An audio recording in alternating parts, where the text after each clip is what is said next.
नमस्कार साथियों, UGC act 2026 ये एक ऐसा कानून है जिसको लेकर देश में हर तरफ चर्चाएं चल रही है। देश में हर तरफ इस चीज को लेकर डिबेट चल रही है। दरअसल ये कानून है क्या, उसके बारे में जानेंगे इस वीडियो में। क्या डिबेट चल रहा है, अभी तक क्या हुआ इस कानून को लेकर, सारा मामला जानेंगे इस वीडियो में। आप देख सकते हैं कि यूजीसी जो नया रूल्स लाया है, यूजीसी मतलब है यूनिवर्सिटी ग्रांट कमीशन। आप देख सकते हैं यूजीसी का ये फुल फॉर्म है, जो देश में हर एक यूनिवर्सिटी को एक तरीके से आप कह सकते हैं यूनिवर्सिटी की फंक्शनिंग बॉडी है ये। यूनिवर्सिटी को चलाता है, सारा चीज़ करता है यूजीसी। यूजीसी तय करता है कौन-सा यूनिवर्सिटी को कौन-सी डिग्री देनी है, डिग्री देने की वो काबिल है या फिर नहीं है, ये सारा जो चीज़ है, वो यूजीसी तय करता है। और इस यूजीसी ने एक नया रूल लाया है और उस रूल को लेकर पूरी तरीके से एक विवाद छिड़ गया है समाज के अंदर। तो आप देख सकते हैं कि ये जो यूजीसी का एक रूल्स है, ये एक न्यू थ्रेट टू एजुकेशन और सोसाइटी है क्या? इस चीज़ को लेकर इस वीडियो में जानेंगे। तो चलिए शुरू करते हैं। आप देख सकते हैं कि भारत सरकार की एक राजपत्र है, गैजेट है। आप देख सकते हैं इसके अंदर 13 जनवरी को एक गैजेट के अंदर ये यूजीसी का जो रूल्स है, यूजीसी रूल्स 2026 इसके बारे में जानकारी दिया है गवर्नमेंट ने, और उसके बाद से पूरे देश में हंगामा मच गया है एक तरीके से। आप देख सकते हैं 2026 न्यू यूजीसी रेगुलेशन, और इसके अंदर क्या है, इस रूल्स का पूरा नाम क्या है? पूरा नाम है promotion of equity in higher education institutions regulation 2026। ये रूल्स का नेम है, पूरा नेम एक जो ऑफिशियल नेम होता है वो है। और साथ ही में ये क्या है कि साल 2012 का जो एक ओल्ड रूल्स है यूजीसी का, उस रूल्स को ये रिप्लेस करेगा। मतलब 2012 के रूल्स को हटाकर 2026 के रूल्स लागू होगा। और उसमें क्या है, जो एंटी डिस्क्रिमिनेशन फ्रेमवर्क है, वो सारा चीज़ इंट्रोड्यूस किया गया है इस रूल्स में। अब साल 2012 में भी ये एंटी डिस्क्रिमिनेशन जो लॉ है, ये सारा चीज़ था। फिर अब क्यों विवाद हो रहा है? क्यों 2026 के रूल में विवाद हो रहा है? तो उस चीज़ को जानेंगे इस वीडियो में। आप देख सकते हैं जैसे ये सारा जो ये गैजेट प्रकाशित हुआ, और उसके बाद आप देख सकते हैं हर तरफ देश में एक प्रदर्शन हो रहा है, स्टूडेंट लोग प्रोटेस्ट कर रहे हैं। तो ये सारा चीज़ आप देखते हैं गाज़ियाबाद के अंदर प्रोटेस्ट हो रहा है, दिल्ली में यूजीसी का जो ऑफ़िस है उसके बाहर भी प्रदर्शन हुआ, और फिर जाकर लखनऊ के अंदर और उत्तर प्रदेश के हर एक शहर में, ये सिर्फ यूपी तक नहीं सीमित नहीं रहा, ये देश में हर एक राज्य में जा रहा है। मध्य प्रदेश से लेकर दिल्ली, महाराष्ट्र तक, ये सारा जगह पर, मतलब इन सारे स्टेटों पर ये सारा चीज़ हो रहा है। और ये मामला कितना बड़ा है आप सोच सकते हैं कि जो कुछ आज के जो सत्ताधीन सरकार है या सत्ताधीन पार्टी है, उनके ही लोग इस चीज़ को लेकर सरकार के खिलाफ सड़कों पर उतर गई, और इस चीज़ को लेकर वो सारा लोग आंदोलन कर रहे हैं। तो इस चीज़ से समझ सकते हैं कि मामला इतना गंभीर है, इतना बड़ा मामला है। तो उस चीज़ के बारे में जानेंगे आगे कि गवर्नमेंट का क्या कहना है। ये जो रूल्स आया है इसको लेकर गवर्नमेंट का क्या कहना है? गवर्नमेंट का कहना है जो डिस्क्रिमिनेशन है वो घट जाएगा, मतलब बहुत ही कम हो जाएगा डिस्क्रिमिनेशन, और इक्वल अपॉर्चुनिटी होगा हर एक स्टूडेंट्स के लिए यूनिवर्सिटी के अंदर। और कास्ट, जेंडर और रिलीजियस जो बायस होता है यूनिवर्सिटी के अंदर, कुछ मामला उस मतलब कुछ मामलों तो देखने को मिलता है, उस वो सारा चीज़ों से प्रोटेक्शन मिलेगा। और एक स्ट्रॉन्ग कॉम्प्लेन, मतलब अगर किसी के साथ ऐसे कास्ट, जेंडर और रिलीजन के बेसिस पे कुछ भी बायसनेस होता है, तो उसमें क्या है कि एक जो कंप्लेन करने की जगह पहले थी, उसमें स्लो प्रोसेस था। कुछ चीज़ों को मतलब बंद बक्से में ही रख रख दिया जाता था, कार्रवाई नहीं होता था। तो वो जो सारा चीज़ है उसको रिप्लेस करके एक स्ट्रॉन्ग स्ट्रॉन्ग कंप्लेंट, मतलब आप लोग कंप्लेंट करेंगे और तुरंत कार्रवाई, इस तरीके की एक मैकेनिज्म क्रिएट करने की सरकार के द्वारा कोशिश किया गया है। अब आगे चलकर आप लोग देखिए कि इसके अंदर क्या हुआ है कि यूजीसी का जो रेगुलेशन लॉ है उसमें सरकार का कहना है, मतलब सरकार के, आप धर्मेंद्र प्रधान जी को जानते हैं, वो सेंटर के जो एजुकेशन मिनिस्टर हैं वो, और उन्होंने कहा है कि कोई डिस्क्रिमिनेशन नहीं होगा। No one can misuse the law. Law को कोई भी मिसयूज़ नहीं कर सकता है लॉ का। ये धर्मेंद्र प्रधान जी का कहना है। लेकिन आप सोच सकते हैं कि ये भी चीज़ जो जनरल के बच्चों का कहना है कि धर्मेंद्र प्रधान तो हर दिन नहीं रहेंगे ना, वो एजुकेशन मिनिस्टर, तो आगे चलकर इस चीज़ को क्या होगा? तो इससे आप अंदाज़ा लगा सकते हैं कि मतलब एक जो मैं नाम नहीं लूँगा किसी का, क्योंकि मैं पॉलिटिक्स के बारे में कुछ भी नहीं कहना चाहता हूँ, और ये सिर्फ़ एजुकेशनल चैनल है, आप लोग जानते हैं कि एक जो पीएचडी स्कॉलर, उनका वो काफ़ी मतलब ट्विटर आज के जो एक्स है उसके अंदर काफ़ी ज़्यादा वोकल रहते हैं। उन्होंने कहा है कि इस रूल्स के तहत जनरल के बच्चों को फँसाना चाहिए। ये उनका कहना है, मैं नाम नहीं ले रहा हूँ उनका। तो ये जो सारा चीज़ है, इसको लेकर जनरल के बच्चों के अंदर एक डर है, या फिर आप कह सकते हैं कि मतलब वो लोग काफ़ी परेशान हैं इस चीज़ को लेकर कि क्यों ये चीज़ लाया गया है और इसके अंदर दिक्कत क्या है, आप आगे चलकर जानेंगे तो हैरान रह जाएँगे कि एक लॉ अगर एक पॉइंट इस पूरे लॉ लॉ के अंदर जोड़ दिया जाता, तो ये पूरा विवाद खत्म हो जाता। मैं आगे चलकर उसको बताऊँगा। आप देख सकते हैं कि जो डेफिनिशन ऑफ डिस्क्रिमिनेशन है, वो क्या दिया गया है? उसके अंदर ये कहा गया है कि एडमिशन के वक़्त अगर कोई भी डिस्क्रिमिनेशन होता है, एग्ज़ाम के समय मतलब जब एग्ज़ाम के समय परीक्षा चल रहा है और परीक्षा के समय टीचर मार्क्स दे रहा है, तो उसमें भी अगर इस चीज़ को लेकर कोई भी डिस्क्रिमिनेशन हो रहा है कि वो उसका उनका कास्ट एससी है, एसटी है, इस तरीके की कुछ भी है, तो उसके लिए उनको कम नंबर दिया जा रहा है और नंबर दे जो रहा है, वो जनरल कास्ट के टीचर हैं, तो उनको लेकर भी वो कंप्लेन कर सकता है। और हॉस्टल, स्कॉलरशिप, गाइडेंस, बिहेवियर ये सारा चीज़ों में ये एक मतलब डेफिनिशन रखा गया है कि डिस्क्रिमिनेशन का डेफिनिशन क्या है।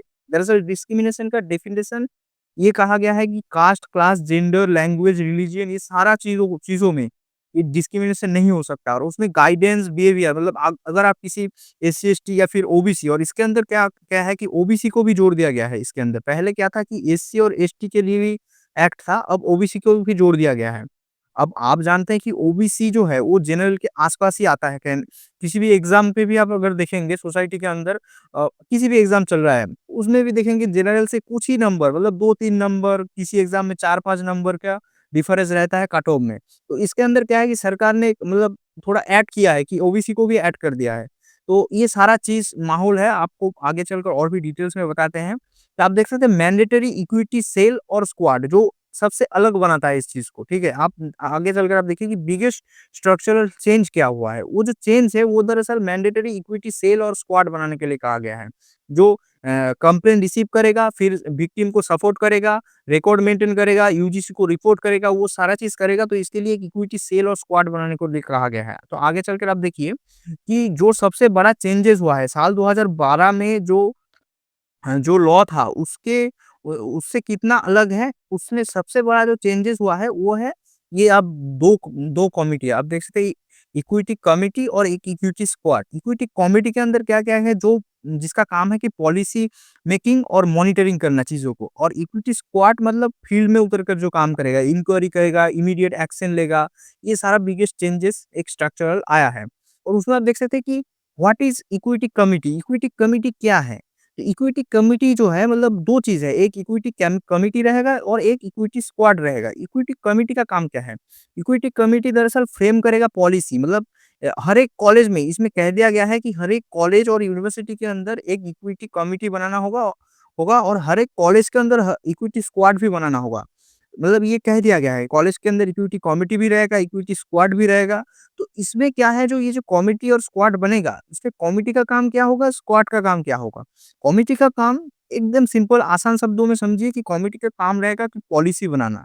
मतलब पॉलिसी तय करना उस कॉलेज के हिसाब से, उस कॉलेज के पोज़ीशन के हिसाब से, उस कॉलेज सोसाइटी के किस जगह पर है, कहाँ पर है, कुछ लोकल इश्यू भी रहता है। उसको लेकर पूरा सारा चीज़ ना ध्यान में रखकर एक पॉलिसी बनाना, ये काम रहेगा इक्विटी कमिटी का। जो कंप्लेन आएगा उसको मॉनिटर करना, उसपे नज़र रखना, क्या हो रहा है, कितना कुछ डेवलपमेंट हो रहा है और इक्विटी स्क्वाड क्या काम कर रहा है उस कंप्लेन को लेकर। तो उसमें भी नज़र रखना इक्विटी कमिटी का काम है। और आप सोच सकते हैं कि इक्विटी कमिटी हेड है और इक्विटी स्क्वाड उसके बाद आता है, जो दूसरे पोज़ीशन में आता है, जो फील्ड में उतर के काम करेगा और इक्विटी कमिटी उस चीज़ को मॉनिटर करेगा। बेसिक्स सी आसान शब्दों में यही है पूरा मामला। और इसमें क्या है prepare annual report annual report equity committee जो है वो तैयार करेगा कि पूरा एनुअल रिपोर्ट और उसके साथ-साथ बाद में क्या है कि यूजीसी के साथ पूरा तालमेल बनाए रखेगा, रिपोर्ट भेजेगा यूजीसी को और इक्विटी स्क्वाड जो है उनका काम क्या है? उनका काम यही है कि इमीडिएट रिस्पॉन्स करना, जो भी कंप्लेन आएगा इमीडिएट फील्ड में उतर कर रिस्पॉन्स करना, ऑन ग्राउंड इंक्वायरी करना और एविडेंस कलेक्शन करना, कोई भी कंप्लेन आएगा तो एविडेंस उसके हिसाब से कलेक्ट करना, फिर उस रिपोर्ट को कमिटी तक सबमिट करना, कमिटी मतलब इक्विटी कमिटी तक सबमिट करना। ये सबसे बड़ा चेंजेस है। इसमें जनरल कैटेगरी के जो स्टूडेंट्स हैं, उनका कहना क्या है? उनका कहना है no such ban in the rules, ठीक है? रूल्स के अंदर मतलब कुछ जो चीज़ है उसको बैन करना चाहिए और साथ ही में क्या है कि इसमें general category members can be included मतलब आप समझ सकते हैं इसमें जो ये जो इक्विटी स्क्वाड और कमिटी बनेगा इसके अंदर रूल्स में आप आगे चलकर आप देखिए। इसमें कहीं पर भी ये रूल्स का मैं एक छोटा-सा हिस्सा आपके लिए लाया हूँ। इसमें आप देख सकते हैं कहीं भी ये पूरी तरीके से मेंशन नहीं है कि इसके अंदर ये जो इक्विटी कमिटी बनेगा उसके अंदर जनरल कैटेगरी के कोई भी लोग रहेंगे। ये सा कोई भी चीज़ नहीं है। इसमें आप देख सकते हैं इक्विटी कमिटी जो होगा उसमें कौन-कौन लोग रहेगा। आप देख सकते हैं संस्थान के प्रमुख यानी पदेन अध्यक्ष जो यूनिवर्सिटी के वाइस चांसलर होंगे वो रह सकते हैं और साथ में कॉलेज के जो प्रिंसिपल होंगे वो रह सकते हैं। जो कॉलेज के लिए अगर कमिटी बनेगा तो कॉलेज के प्रिंसिपल रहेंगे और साथ ही में उन कॉलेज के और या फिर यूनिवर्सिटी के जो 3 प्रोफ़ेसर्स हैं, जो सबसे वरिष्ठ हैं मतलब ऐजेस में या फिर एक्सपीरियंस में सबसे वरिष्ठ हैं, तो उनको रहना है उस कमिटी के अंदर और साथ ही में एक कर्मचारी वो भी रहेंगे जो शिक्षक नहीं है, मतलब जो प्रोफ़ेसर का काम नहीं करता है, मतलब जस्ट एक मतलब हेल्पिंग हैंड आप कह सकते हैं या फिर जो नॉन टीचिंग स्टाफ है, उनसे रहेंगे एक कर्मचारी। और फिर क्या है कि व्यावसायिक अनुभव रखने वाले नागरिक समाज के 2 प्रतिनिधि, यानी जो नागरिक समाज जहाँ पर यूनिवर्सिटी है, उनके उसके आस-पास नागरिक समाज के 2 प्रतिनिधि को उसमें सदस्य के रूप में रखना है और साथ ही में क्या होगा 2 छात्र प्रतिनिधि, मतलब जो 2 प्रतिनिधि स्टूडेंट से भी आएँगे, एक उसमें क्या है उसका उनका योग्यता जो कि वो लोग अच्छे स्पोर्ट्स में अच्छे हैं या फिर पढ़ाई-लिखाई में अच्छे हैं, इस तरीके की 2 छात्रों को रखना है इस कमिटी के अंदर। और इस कमिटी में क्या होगा कि इस कमिटी के अंदर पिछड़ा वर्ग, दिव्यांगजन, अनुसूचित जाति, अनुसूचित जनजाति, महिला इन सारे लोगों का प्रतिनिधि तो होना चाहिए। मतलब ये जो कमिटी बनेगा उसके अंदर इन इन सारे समाज से लोग रहना चाहिए। लेकिन इसमें कहीं पर भी आप से देख सकते हैं कि महिलाओं का भी उल्लेख कर दिया है। लेकिन कहीं पर भी ये चीज़ पूरी तरीके से क्लियर नहीं कहा गया कि वो जो कमिटी बनेगा, जो किसी भी केस को समझेगा, उस केस में जनरल क्लास के कोई भी लोग रहेंगे, ऐसा कमिटी के अंदर नहीं कहा गया है। मतलब ये सारा चीज़ डाउटफुल है। आप जानते हैं कि सोच लीजिए कि अगर आपके साथ एक मतलब आप यही सोच लीजिए कि क्लास में पढ़ाई-लिखाई चल रहा है और टीचर ने किसी भी स्टूडेंट को डाँट दिया, थोड़ा ज़्यादा ही मतलब गंभीरता से डाँट दिया। अब कॉलेज के स्टूडेंट हैं, तो उसमें ईगो भी रहता है काफ़ी कुछ मतलब काफ़ी बड़ा है, 18 प्लस स्टूडेंट है तो उस उनका काफ़ी कुछ चीज़ मतलब एक उनके अंदर एक रिस्पेक्ट वाला चीज़ आ जाता है। ईगो आ जाता है, तो उसमें क्या है कि कोई भी प्रोफ़ेसर कह दिया और अगर वो प्रोफ़ेसर जनरल क्लास का हो गया और वो स्टूडेंट एससी, एसटी या फिर कोई भी ओबीसी को भी इंक्लूड कर दिया गया है, ओबीसी समाज से हो गया और उनको अगर बुरा लग गया, तो वो इस कानून का पूरी तरीके से दुरुपयोग कर सकता है, मिसयूज़ कर सकता है, वो जाके कंप्लेन कर सकता है और इसमें क्या है सबसे बड़ी बात जो ये इक्विटी स्क्वाड बना है, उसमें ना तो जनरल क्लास का कोई भी लोग नहीं रहेगा। वो लोग फील्ड में तुरंत उतर कर इंक्वायरी करेगा। तो इसमें क्या है ये एक तरीके से लॉ के अंदर ये कह दिया गया है कि जनरल क्लास को भी मतलब जनरल क्लास क्लास को क्रिमिनल मान लिया जाएगा कि वो लोग किया है ऐसा काम। और ये सारा चीज़ है इसमें अब साल 2012 में जब लॉ आई थी, ना तो इतना ज़्यादा इंटरनेट था, ना तो ये सारा चीज़ था। अब हर एक स्टूडेंट जान रहा है कि ये सारा लॉ है हमारे पक्ष में, तो वो मिसयूज़ कर सकता है काफ़ी तरीके से। मैंने पहले ही बताया कि इस तरीके से एक पीएचडी स्कॉलर जो पीएचडी है इतना ज़्यादा पढ़ाई-लिखाई किया है, वो भी कह रहा है कि नहीं इस रूल्स के हिसाब से हम लोग जनरल क्लास के लड़कों को फँसाना चाहिए, जनरल क्लास के स्टूडेंट को फँसाना चाहिए।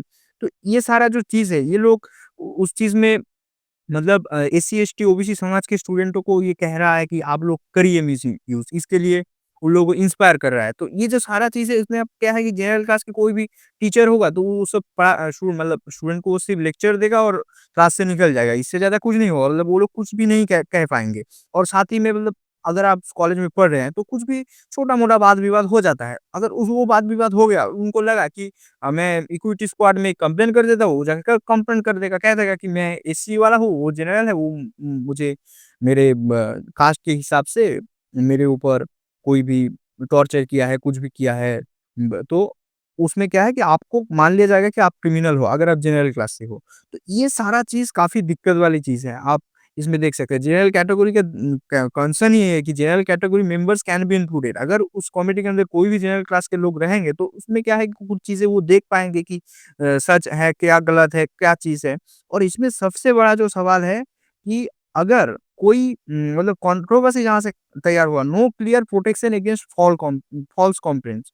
मतलब अगर कोई भी लड़का या फिर कोई भी स्टूडेंट्स ये फ़ॉल्स कंप्लेंट करता है किसी के खिलाफ और वो अगर प्रूव हो जाता है कि फ़ॉल्स कंप्लेंट है तो उसमें कोई भी उसको सज़ा देने की कोई प्रावधान नहीं है। इसमें अगर एक ही पॉइंट जोड़ दिया जाता है पूरे लॉ में कि अगर कोई ऐसा पाया जाता है जो फ़ॉल्स कंप्लेंट करता है जनरल क्लास के कोई भी स्टूडेंट के जनरल कैटेगरी के कोई भी स्टूडेंट के खिलाफ या फिर टीचर के खिलाफ, तो अगर ये पाया गया कि फ़ॉल्स कंप्लेंट्स है, तो जो कंप्लेंट करेंगे, उनको इतना साल का सज़ा या फिर सेम सज़ा मिलेगा जो जनरल क्लास के लोगों को मिलेगा अगर वो आपके ऊपर टॉर्चर किया। तो ऐसा कुछ भी अगर प्रावधान जोड़ देता है, एक सिंपल पॉइंट जोड़ देता है, तो शायद ये पूरा मामला इतना बड़ा नहीं बनता, इतना गंभीर नहीं होता।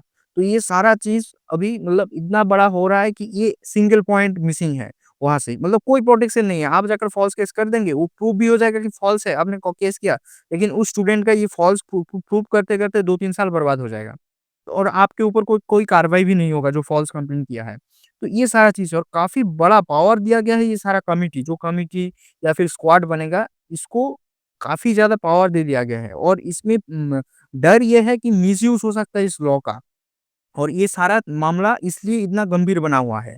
और साथ ही में आप देख सकते हैं जो मतलब जनरल कैटेगरी के जो स्टूडेंट्स हैं, उनका जो सबसे फ़ियर काम कर रहा है किस लिए कि फ़ॉल्स केसेस लगा सकता है कोई भी और प्रेशर हो सकता है टीचर के ऊपर। मैं जो पहले ही बताया कि टीचर कुछ भी नहीं कह सकता, मतलब उतना कुछ कहेंगे तो जाके एक सिंपल कंप्लेंट कर देगा क्योंकि कॉलेज के अंदर ही स्क्वाड बैठा हुआ है, कमिटी बैठा हुई है, तो उसमें जाके सिंपल एक कंप्लेंट कर देगा टीचर के खिलाफ या फिर स्टूडेंट के खिलाफ, तो वो लोग जाके कोई भी मतलब एक तो जाँच कार्रवाई तुरंत शुरू हो जाएगा, इसीलिए लॉ लाया गया है। तो उसमें क्या है कि उस टीचर या फिर उस स्टूडेंट्स को मतलब काफ़ी तरीके से दिक्कतें झेलनी हो सकती है। टीचर को सस्पेंड कर सकता है, स्टूडेंट को कॉलेज से सस्पेंड कर सकता है कुछ दिनों के लिए, कह सकता है कि आप सिर्फ़ एग्ज़ाम देने के लिए कॉलेज में आएँगे, पढ़ाई-लिखाई के लिए आप नहीं आ सकते कॉलेज के अंदर और पढ़ाई-लिखाई घर में बैठ के कीजिए, जब एग्ज़ाम होगा सेमेस्टर के आप लोग आ जाना। ऐसा भी हो सकता है, ऐसे भी होता है मतलब जब छोटा-मोटा वाद-विवाद होता है, तो कॉलेज इस तरीके से रिस्ट्रिक्शन लाता है कि ये स्टूडेंट 1 महीने के लिए कॉलेज नहीं आएगा। ये सिर्फ़ और ये स्टूडेंट 6 महीने के लिए नहीं आएगा, ये सिर्फ़ सेमेस्टर के एग्ज़ाम के वक़्त आएगा। तो ये सारा चीज़ हो सकती है, मतलब छोटी-मोटी वाद-विवाद में भी अगर वो दूसरा पक्ष एससी, एसटी या फिर ओबीसी समाज से निकला या फिर वो कोई भी जो आरक्षित जाति है उसके अंदर से निकला, फिर ये सारा चीज़ों का मिसयूज़ हो सकता है क्योंकि मिसयूज़ को प्रोटेक्ट करने के लिए कोई भी प्रावधान नहीं है इसके अंदर। मिसयूज़ के खिलाफ जो भी प्रोटेक्शन है उसके लिए कुछ भी नहीं है। तो फ़ियर कल्चर एक कैंपस के अंदर काम करेगा और वन साइडेड फंक्शनिंग हो रहा है। मतलब ये जो चीज़ है ये पूरी तरीके से एक वन साइडेड फंक्शनिंग की तरह हो रहा है पूरा मामला। और इसमें सबसे बड़ी बात है कि जनरल कैटेगरी के जो लोग हैं ये सुप्रीम कोर्ट में इस लॉ को लेके जाया गया है और सुप्रीम कोर्ट एग्री कर दिया है। सुप्रीम कोर्ट ने इस चीज़ को जो एक लिस्ट के अंदर लाया है उनके जो हियरिंग लिस्ट है उसके अंदर कि वो लोग यूजीसी रेगुलेशन एक्ट को सुनेंगे। उसके क्या वो सही है, गलत है, इस चीज़ को लेकर एक पूरा सुप्रीम कोर्ट एग्री हो चुका है। तो ये मतलब अभी तुरंत मैं जब वीडियो बना रहा हूँ उसके कुछ ही घंटे पहले की न्यूज़ है और उसके बाद क्या हुआ है कि जो अब सवाल ये है कि क्या ये जो लॉ है, ये लॉ समाज में इक्वालिटी ला रहा है? या फिर ये जो लॉ है समाज के अंदर एक असमानता क्रिएट कर रहा है, एक न्यू क्राइसिस क्रिएट कर रहा है, समाज को तोड़ रहा है, समाज के अंदर समाज को जातियों में बाँट रहा है, ये क्या है? क्या चीज़ है पूरा मामला? मैं जैसे कि मैं वीडियो बना रहा हूँ अब, क्या है कि मैं कुछ ही देर पहले देख रहा था कि एक ओबीसी स्टूडेंट है, वो कह रहा है कि हम लोग कुछ दिन पहले इंफ्रास्ट्रक्चर की बात कर रहे थे, कुछ दिन पहले तक हम लोग देश में हर एक बड़ा-बड़ा इश्यू है, तो उसको लेकर बात कर रहे हैं। अचानक से हम लोग मतलब कैटेगरी वाइज़ बँट गए हैं। वो प्रोटेस्ट हो रहा है, जनरल क्लास के स्टूडेंट प्रोटेस्ट कर रहा है, तो वो मतलब वो एक ओबीसी स्टूडेंट का कहना था कि हम लोग नहीं चाहते हैं कि ये सारा मामला हो, ये सारा चीज़ हो, ये लॉ बिल्कुल गलत लॉ है, इसमें कोई ज़रूरत नहीं है। मैं आपको बता दूँ और भी एक चीज़, जो एससी-एसटी एक्ट है, देश के अंदर एससी-एसटी एक्ट होता है, एससी-एसटी आप जानते हैं, एक्ट है। तो उसके तहत मतलब कई राज्यों के मैं डाटा दे सकता हूँ आपको कि जैसे कि राजस्थान के अंदर 40% केसेस गलत पाए जाते हैं। मध्य प्रदेश के अंदर 75% केसेस पूरी तरीके से फेक पाया जाता है, मतलब फेक केसेस होता है। महाराष्ट्र के अंदर सिर्फ 5% लोगों को ये मतलब केस, अगर 100 केस होता है एससी-एसटी एक्ट के तहत, तो उसमें 5% लोगों को मतलब सिर्फ 5 लोगों को दोषी पाया जाता है और बाकी 95% को दोषी नहीं माना जाता है। तो ये सारा चीज़ है और ये एससी-एसटी एक्ट को लेकर उतना ज़्यादा मतलब डाटा भी अवेलेबल नहीं है, लेकिन जिस स्टेट का डाटा अवेलेबल है, तो उसके हिसाब से क्या है, ये इतना ज़्यादा मिसयूज़ होता है एससी-एसटी एक्ट का ही। अब फिर नया इस तरीके से नया एक एक्ट आ गया है, तो इसका कितना मिसयूज़ होगा, उसके लिए भी कोई प्रावधान नहीं है लॉ के अंदर। तो ये सारा चीज़ों को लेकर एक देश में बवाल मचा हुआ है, देश में हर तरफ प्रोटेस्ट हो रहा है। इसमें आप क्या सोचते हैं? क्या ये लॉ देश में समानता लाएगा?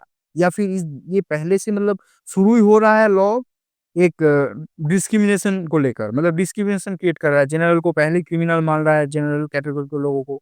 तो आप इसमें क्या मानते हैं? तो आपकी जो राय है, आप बताइए कमेंट बॉक्स में और आप बताइए कि सरकार को क्या करना चाहिए? इस अब जो सिचुएशन क्रिएट हो गया है, उसको लेकर सरकार क्या कर सकती है, उस इश्यू को रिज़ॉल्व करने के लिए? तो ये सारा मामला आप लोग देखिए, आगे तक वॉच कीजिए कि कहाँ तक जाता है मामला। आगे कोई भी बड़ा अपडेट आएगा तो फिर मैं एक वीडियो बनाऊँगा इस चीज़ को लेकर।